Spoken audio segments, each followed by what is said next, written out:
Alright, this started off as a sound check and turned into more of just a fun little Duke Nukem thing.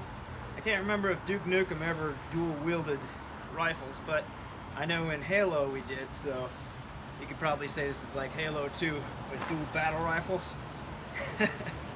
Anyway, I got the Millennium here. This thing's got a UL barrel with wedgets. This is just a standard UL. I started trying to see if it sounds any different. They both got the same trigger. It's a benchmark slider.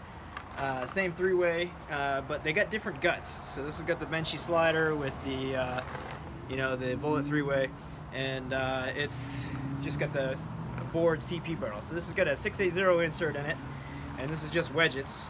And I don't think I have a ball in the breech yet, so we'll drop one in, and then we'll drop one in.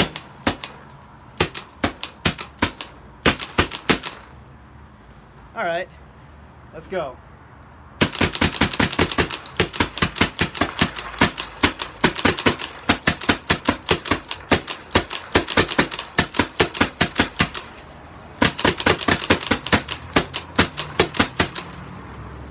Yeah, this is a good time.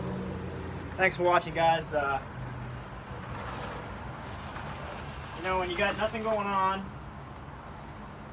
just having fun.